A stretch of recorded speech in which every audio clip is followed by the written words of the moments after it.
Welcome, everybody, to Stay Curious. I'm your host, Mark Marquette. We're so glad you've joined us today inside the studios at the American Space Museum in downtown Titusville, where my co producer on the other side of the camera, Marty Winkle, and I have been presenting material for 5.5 years, over 1,360 episodes. And we're so glad that you joined us, and tell your friends to watch us, share us, follow us, and more importantly, just be a fan of our American Space Museum and all of our values here that celebrate space workers as well as astronauts. And off my shoulder are our Artemis II astronauts there that had a big announcement yesterday about their space flight. And take the label off of there. There in the back road there is Jeremy Hansen. He's the only rookie, and he's from Canada. Christina Cook spent 11 months on the space station. Victor Glover, he visited the space station on the first operational Crew Dragon. And then we've got Commander Wiseman there. Reed Weissman, he spent 165 days on the space station on an expedition. But they're not going to the space station. We're going to tell you where they're going and when, quite possibly, and what is the name of their Orion spacecraft. So stay curious with that along with us today. And let me bop up here, Marty. Give me the image there. My image is not popping up. There we go. Nope, I don't have my images racked up there. Okay. What is the first image of the day? We wanted to give you our sponsor. And all right, hang on a sec. First week of fall. Hope you all enjoying a good day. We've had some fun at the museum today, and let's see what we got going here to put up our slideshow. I'm going to try and reload it while we're live. Okay, we're going to reload it while we're live because we got a technical thing. So go ahead, Marty. I will talk to you all on voice as Marty does a thing here. Am I going to go away? No, we're good. Oh, okay. To load it. Okay, all right. We're trying to reload our images here. Hadn't had something like this happen in a while. Well, what we're going to talk about today are a good friend of ours, Tom UCX, going to be here tomorrow, and we won't need many slides because we'll have his pretty face here to look at. Carlton Bailey's got some outstanding photographs from this morning's Atlas V launch, an hour after sunset. Boy, was everything right there. And Marty's, there you go, Marty Winkle. Thank you, sir, on there. We want to, and we're going to look at Artemis III in a little bit detail. I'm going to keep revisiting Artemis III to plant in your head exactly what we're trying to do. And then we're going to talk about a shuttle mission of September that went to the Mir space station. So that's okay, Marty. You can keep me where. Oh, okay. On the same side, that's all. All right, there we go. So, Right side there. Chuck Jeffrey and Bid Again Auctions is our sponsor today on Stay Curious. Free and honest appraisals. Chuck has basically financed the museum through these auctions the last 10 years. We're coming up on auction 40, and I believe that's going to be October 11th. I think that's a Saturday, second Saturday in October. He's putting that up right now, and we'll let you know when that's available and start talking about our 40th auction that helps our American Space Museum keep our doors open. Now we can sign a lot of things. Some of you make some money off of it. We've had astronauts consign things, and you deal with Chuck on the percentage that you make and what he takes. But we always get at least 20% of every sale. Thank you. Thank you, Chuck Jeffrey, for doing this. But if you've got something that you wonder, is that a real Neil Armstrong autograph or Buzz Aldrin, you can send a picture, text it to Chuck. He'll be happy to give you a free opinion. Yesterday's program was with Ken Verderami, where he broke down the congressional hearings on UFOs, now trying to call them UAPs. There's a lot of smoke screens going on. Ken really laid out what you need to know and who you need to know it from to keep up with the facts. And yesterday's show was really a good one. So go revisit that on YouTube, and we appreciate Ken being part of our program. We'll have him on a couple other programs, but he also was an astronaut trainer. This is a no-nonsense Air Force colonel that doesn't go out there and promote his UFO opinions on for a living. But he's actually on Viking cruise ships as a educator, that sort of stuff. So, but Ken will be at our Shuttle Fest 5 talking about how astronauts are trained, as he was a certified astronaut trainer for many years, about in the mid-90s. In our stellar observer fan of the day is Dave Stange and his wife Julie up there in Macomb, Michigan, having a adult beverage after work there, but he's not working anymore. So Marty, he's enjoying the retired life with Julie and the grandkids and all that goes with that. So Dave Stange and Julie, thank you for your financial and unfailing moral support for what goes on to our museum. I can guarantee you that Dave Stange probably sees the first post of everything we put on social media, and we look forward to seeing you and Julie down here at Shuttle Fest 5 in June. So we want to feature you, our favorite, not necessarily favorite, but you are wonderful supporters out there of our programs in our museums. Dave Stange and his wife Julie. And this guy talking about supporters, there's Tommy Usiak outside of Gateway. A year ago or so, he's going to be landing on a big jet plane and be in our studios tomorrow. And why he is particularly making a special trip is to loan the museum this remote camera that was out in the field photographing shuttle launches for many, many, many years.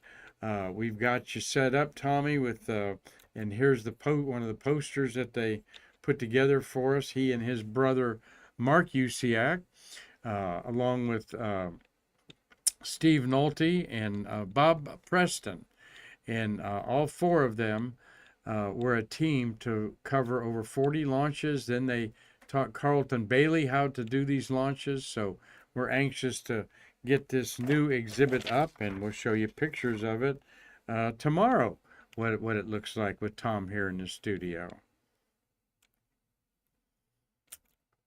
Well, today's show is a little bit of a mashup with, we got a shuttle that visited the Mir space station to talk about, and we had a beautiful Atlas launch at about 8:30 this morning. Then we had about 8:10, I guess, a little after 8.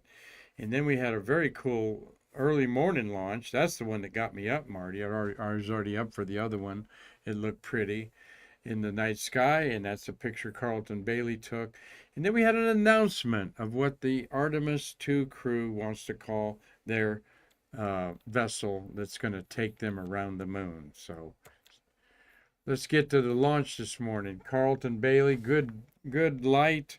This is some of your best work. Thursday morning had 2 satellite launches less than 4 hours apart. Veteran rocket photographer Carlton Bailey beautifully captured this one. United Launch Alliance Atlas V in its full, most powerful configuration with 5 solid rocket boosters on it. Put 27 Amazon Project Kuiper communication satellites into orbit with an 8:09 liftoff. These beautiful photos by Bailey show the Atlas V at its most powerful configuration there. Northrop Grumman's solid rocket boosters being jettisoned less than 2 minutes after launch. And CB, you caught it, man. That looks cool. The flames coming out of 4 of them there. Trying to see where that 5th one is. But it got separated there. Earlier at 4:39 a.m. from Pad 40, SpaceX launched 28 Starlink satellites on a routine that's happening 2 or 3 times a week here on our Space Coast. The early morning launch with the sunrise of the IMAP NASA spacecraft and 2 other astronomy satellites was beautifully silhouetted by Chris LeMarie. he went to a special place. This has now become quite routine as we go, wow, what a great shot, and it is. But there's an app that tells the photographer exactly where to stand. And once in a while, Chris is calling me up and saying, "Can you get me on this roof or can you get me over there?" Because that's where it lines up. So I was happy that it worked out for you, Chris, with that early morning launch of the sunrise there. So, uh, and we enjoy the rocket launches here on our Space Coast, though I've somewhat gotten a little bit immune to them and don't get up for all of them, but it's still, the pace is incredible, and people coming from out of town, it certainly is a tourist plus to see a rocket launch. All right. Okay, there's our crew outside the Orion spacecraft out here that's in one of the old OPFs, I believe, isn't it, Marty? Probably OPF 1, I think, is where it is. But that's where the work's being done. No, that'd be in the ONC, MSOP, right? The old ONC. ONC, Operations and Checkout. I was thinking about the spy plane is one of the OPFs. Very experienced crew here, except for Hansen, the Canadian, on board. Let's go forward there. Oh, where am I at? Oh, my image. There we go. Okay. They had a press conference yesterday, and these are the first astronauts set to fly to the moon in more than 50 years, and they're going to do so in a spacecraft they called Integrity. And Commander Reed Wiseman says, quote, "We thought as a crew we need to name this spacecraft. We need to have a name for Orion spacecraft that we're going to ride this magical mission on." During Apollo, the previous NASA program to send astronauts to the moon, the crews chose to name their names to distinguish their pair of spacecraft, the Command and Service Module and the Lunar Module, while they were separate in flight.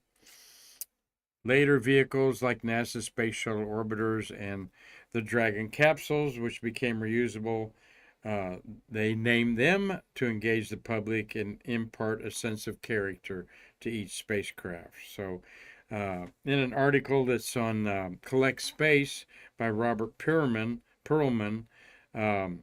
each astronaut talks about why they came up with Integrity. I mean, it's just kind of a no-brainer name, in my opinion, and embodies all of the workers, the crew, everybody involved.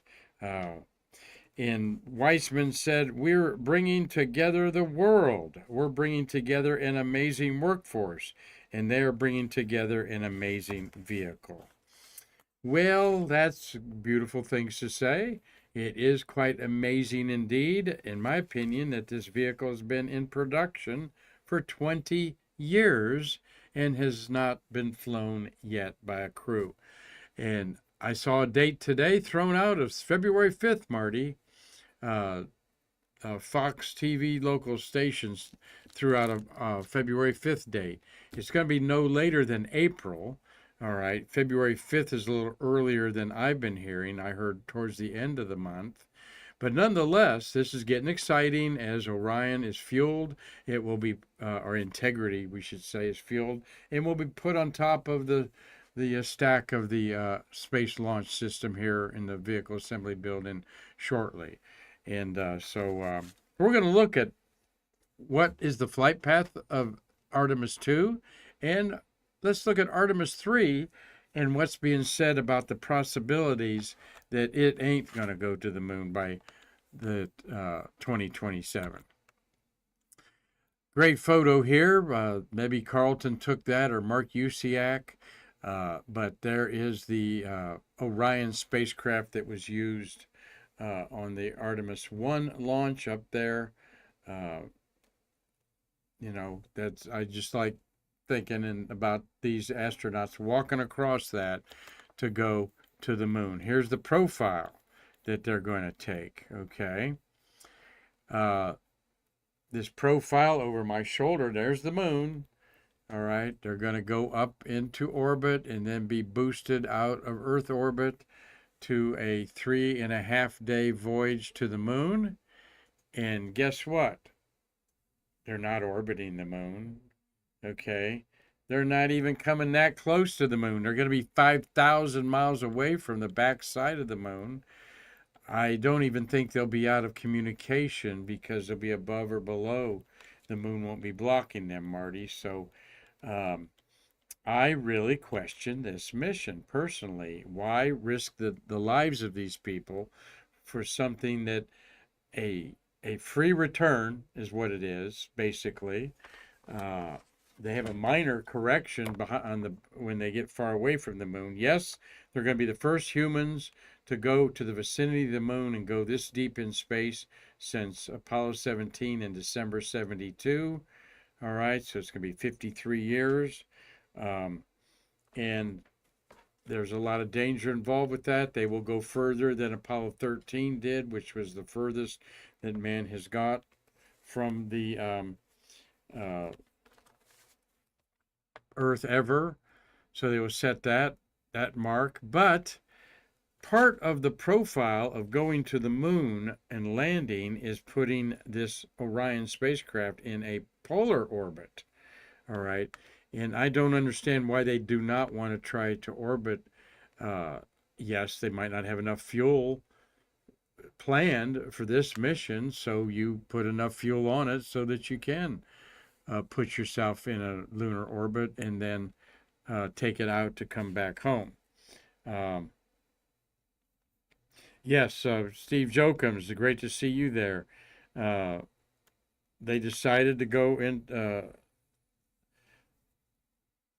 They're not orbiting the moon, is what we want to emphasize. They're just coming within 5,000 miles of the surface. Now we're here in the middle of Florida, and I think Paris is about 5,000 miles away. So we'll wave at Paris, and that's about how close these astronauts are getting to the moon. There's environmental control systems to check out, of course, to keep them alive. They're going to do some human body experiments on cosmic rays and engage themselves, of course. Christina's been on the space station 11 months, so she knows, a lot about, adapting to space and so forth. It just doesn't smack with me that this is very exciting and what we should be doing. All right. The profile to land on the moon with Artemis III is definitely over polar to polar, something that's never been done before.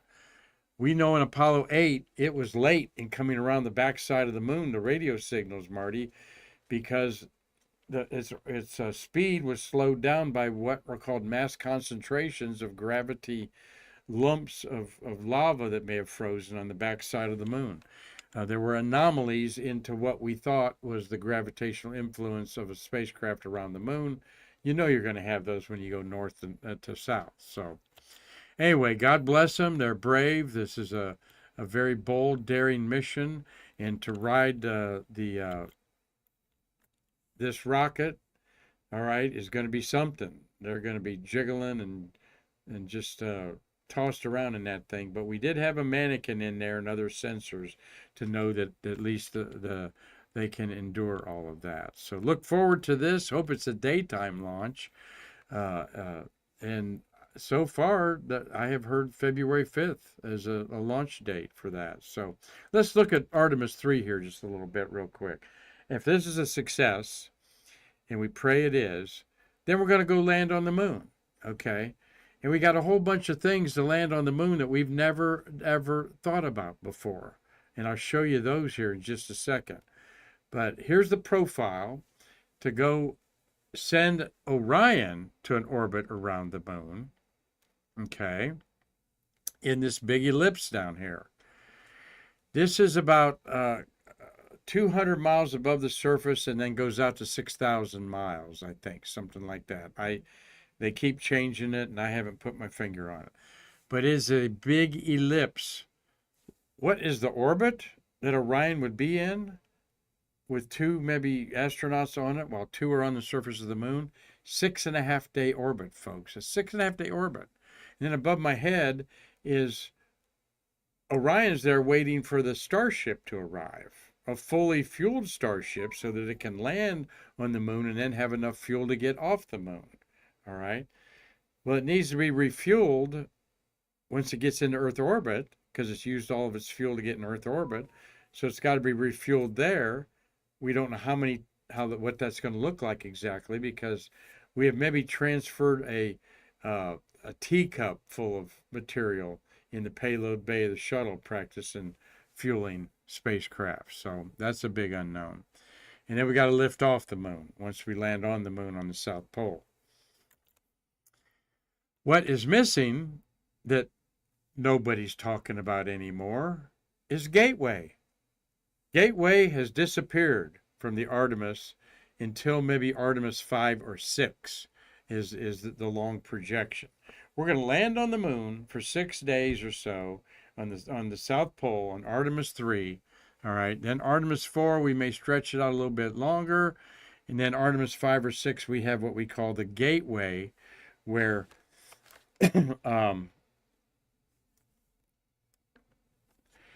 this was going to be the lunar outpost that was going to permanently be there, like a permanent lunar space station, to do science, to bring astronauts up and back from the moon, and they would transfer into a safe room and be watched for a while, make sure they didn't bring back any moon germs and get all the moon dust off of them, and then get on an Orion spaceship and head back to Earth, while this Starship gets refueled for another trip down to the moon. Whew. Lots got to happen, but forget it. Gateway's out of the picture right now, has disappeared. Though this section in the middle called the halo, that's the habitat, and several other elements of it have already been built. The hardware's waiting to be used. We need to follow up on that. We talked this week that the Aerospace Advisory Panel, ASAP, a little-known committee that reports to Congress and is overseen by NASA. This Aerospace Safety Advisory Panel, as it says, looks at safely how are things being conducted and gives an annual report. Their report this year to Congress and then to NASA is, we don't think this Artemis III is possible. Okay, there are too many unknowns to this Artemis III right now. And meeting the 2027 deadline is going to be 2-3 years or more behind hitting that. So this is the first firing across the bow of the Artemis III is not going to work. All right. Part of what this talks about is the challenges. Okay. And one of the challenges is the Starship is over 150 feet high and it's 30 feet wide. Now, human landing system, HLS is the buzzword of all the grants and the money that's being looked at. Human landing system on the moon, HLS. Blue Moon is an alternative that Blue Origin has, by the way. It's more of like a lunar LEM lander. So there's your comparison. There's Marty Winkle, my co-producer. There's the lunar module that he and his Grumman compatriots worked on and put together in about a 5-year period, really, from figuring it out to landing on the moon first time. There it is in comparison with the Starship. First thing that kind of strikes you is, wow, the LEM is wider, 30 feet wide, okay, 20 some feet tall. And there you've got the tip over possibility and blowback of foreign object debris are big issues for a gigantic rocket like the SpaceX Starship there, all right? And there you've got some people in this thing there. So also, due to the orbital constraints I showed you of the 6.5-day orbit of Orion, the surface is out of reach for any rescue attempt from 6.5 days to less, depending on where the accident might happen on the moon and where Orion was. But of course, Orion isn't landing on the moon. It has to be positioned at one of the lowest area orbits, low in its orbit for the Starship to have enough energy to reach it. There's the payload area. You have an airlock and an elevator, okay, 100 and some feet up in the air. There's 50 meters, okay, times 3 feet, 150 feet up in the air. What could possibly go wrong, Marty? And then it's got to have enough fuel in it to get off the moon if it lands and doesn't tip over. And I say those landing legs need to be just so far out. Oh my God, they need to be gigantically far out. But, and we've seen from Intuitive Machines tipping over 2 of its landers, as well as, who was it? Japan tipped over their lander because their profile was taller than they were wider. How about 14 firsts for Artemis III? And we'll go over these more in detail with my friend Jay Honeycutt, who's put this together. First mission dependent on the human landing system. First launch of the new Orion variant. First, which is a different one than what they're using. It has to be exposed longer to radiation. First use of the low Earth orbit refueling depot, all right, which they don't know how to do. First HLS launch from Cape Canaveral on a new launch pad. First HLS, when we talk about HLS, we're saying Starship. The first lander rendezvous docking in moon orbit. First uncrewed landing. Okay, they're going to have to do this uncrewed to demonstrate everything. Okay, so they're not even talking about an Artemis II-A or whatever. First new spacesuits being used for the first time, not even wanting to practice them in Earth orbit. The communication systems, item 12, I don't think has been thought out. Integrated lunar from the surface to Earth is what they're planning to do, just like we did on Apollo 11. That was very compromised at times by weather on Earth at the satellites that were receiving the signal. So they're not putting a TDRS type of communication satellite around the moon, Marty, to make sure we have clear transmissions. The South Pole is heavily cratered, more than any of the Apollo landing sites, twice as many craters quite possibly. And then the heat shield on Orion was suspect on Artemis I.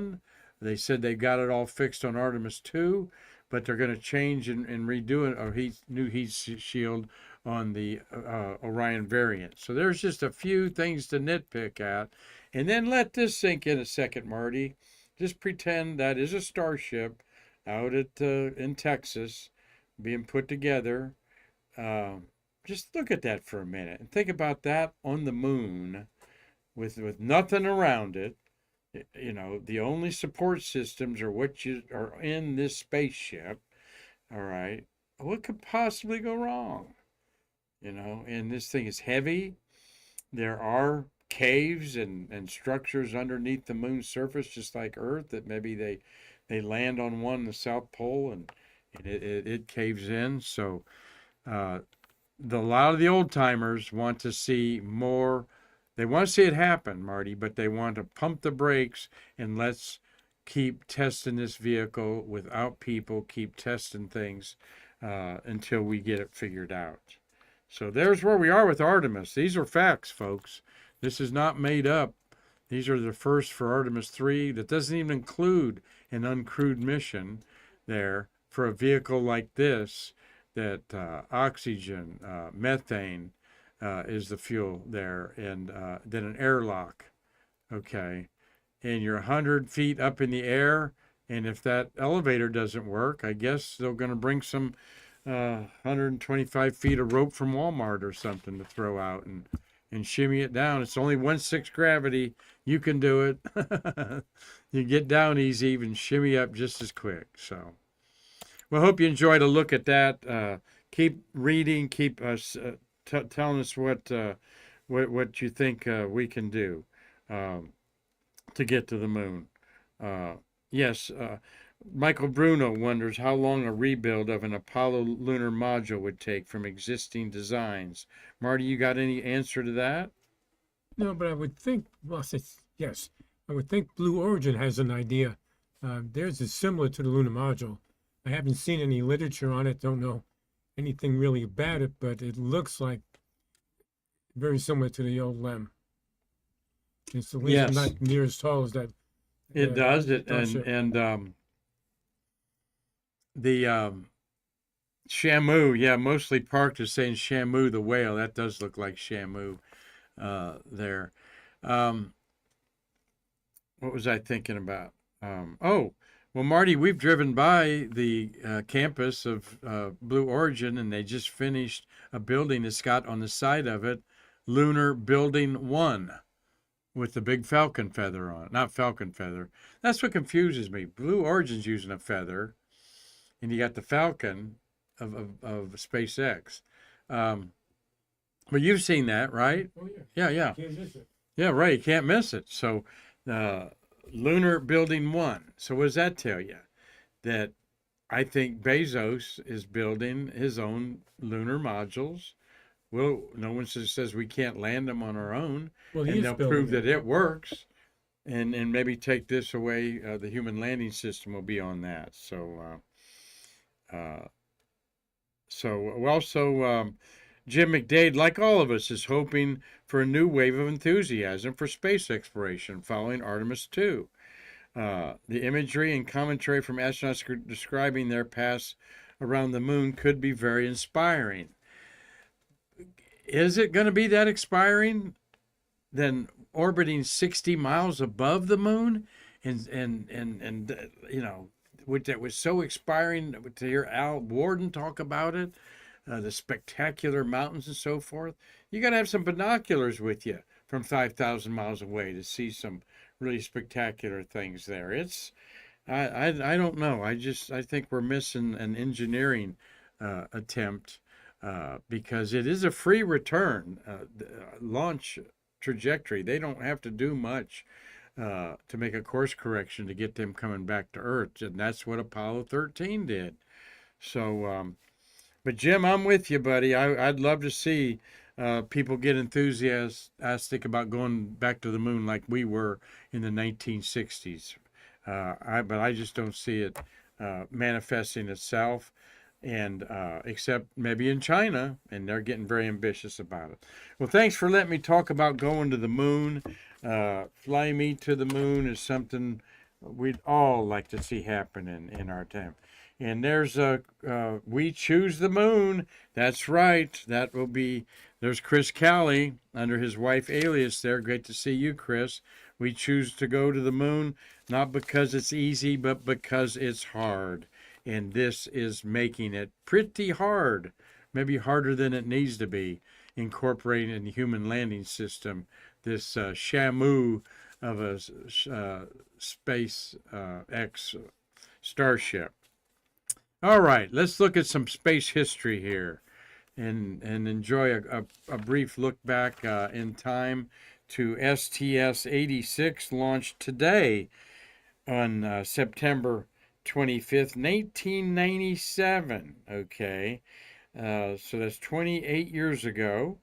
And this was a mission to the Mir space station.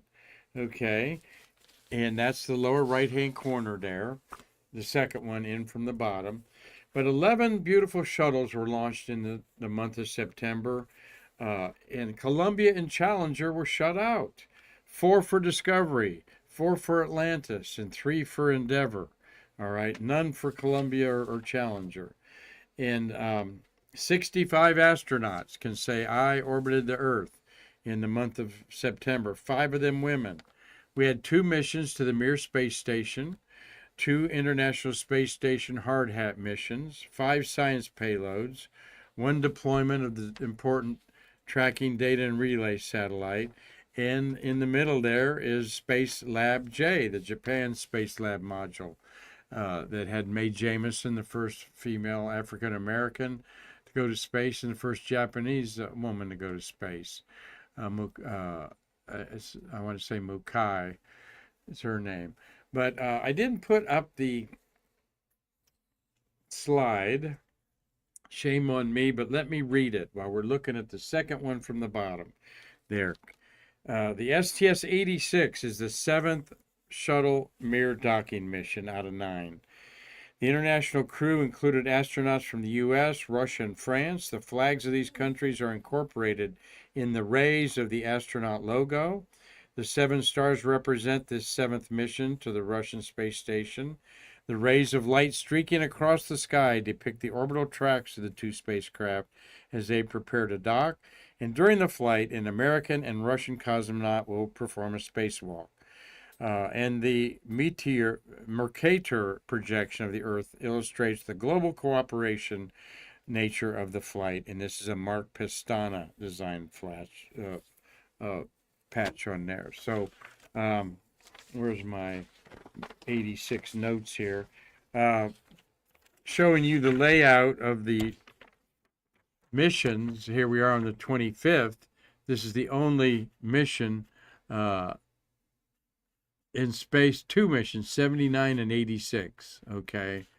And that is 2 Mir space station missions in the month, overlapped by 1 day, the landing of one and the launch of the other.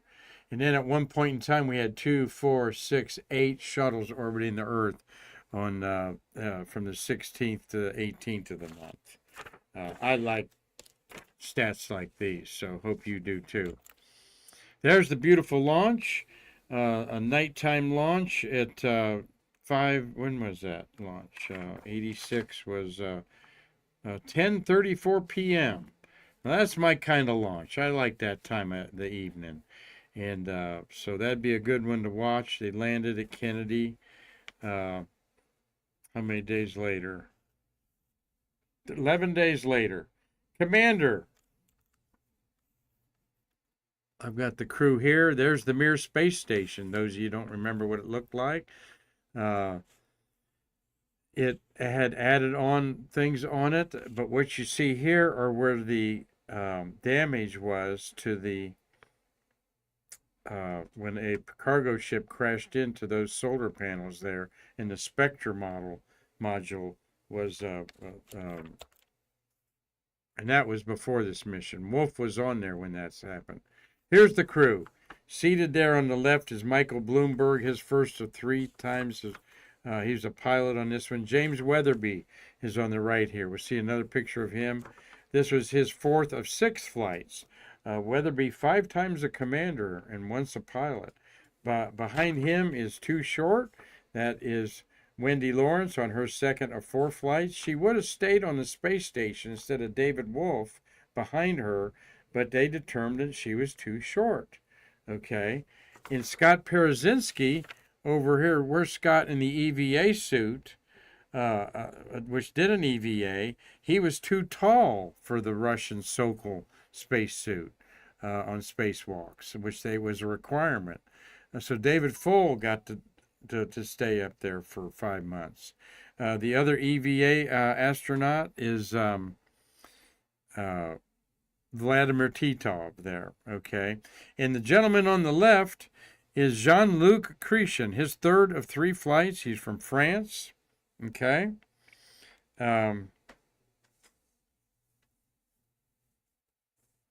See, I'm looking here at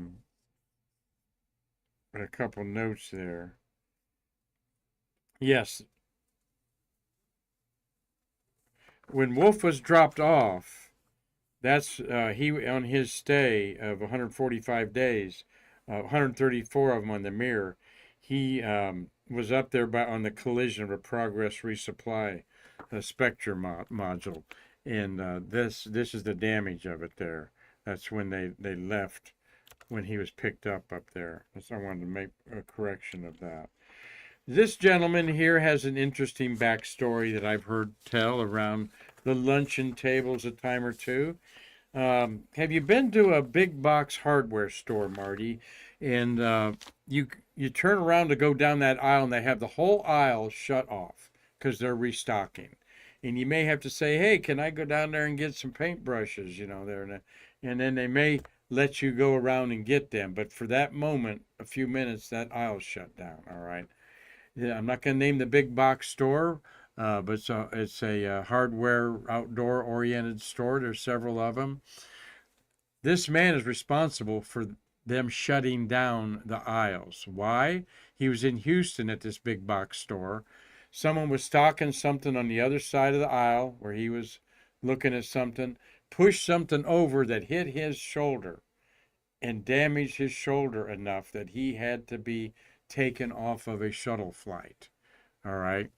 And he did 3 flights, but he was moved from one to another because of the damage, and his shoulder had to be healed. All right. Well, the management of this store just wanted to say, hey, okay, no big deal. And they go, wait a minute, I'm an astronaut. I could be damaged here. He made a phone call to Houston. George Abbey got involved in it, and they all of a sudden might have been facing a lawsuit for injuring this astronaut's shoulder on a a employee created situation there. So Jean, and I've heard this story collaborated several times. So he is kind of responsible for them. So they made an edict at the Home Office. Anytime you're stocking things on the other side, you have to shut it down and make sure people are safe on there. So Jean-Luc Cretion there, responsible for Jean-Luc Cretion, Cretien. And there is Weatherby, rather a tall guy. He was the drummer, and maybe still the drummer, for the all-astronaut band called Max Q. There's Bob Seek on the left. We saw Bob here. And that is Jim Harrington on the right. And God bless Jim and his family. We lost him about a year ago. There's 2 launch directors there. I think Jim was the main launch director at the time, and Bob was the director of shuttle operations. But my privilege to know both these men as legends of NASA that were the background to these wonderful astronauts doing their job. All right, coming at the end of the show here. All right, I'm being corrected on the launch of the 26th instead of the 25th. Thank you always for correcting me. But thank you. Fu-Ray Do Osaka Joe said he saw the Mir dock of the shuttle fly over when he was camping at the Immigrant Wilderness near Yosemite. That is a sight to see. 2 spaceships orbiting the Earth and one docking there. And that sounds like some real dark skies there, Osaka Joe. Okay. But what I'm going to end with here is who's in space right now. We have 10 humans orbiting Earth, okay? And I watched 3 of them go overhead last night, Marty. It was gorgeous. I quickly noticed it looked like the space station, and I pulled out my app and my phone, and no, space station's not due for another 5 days.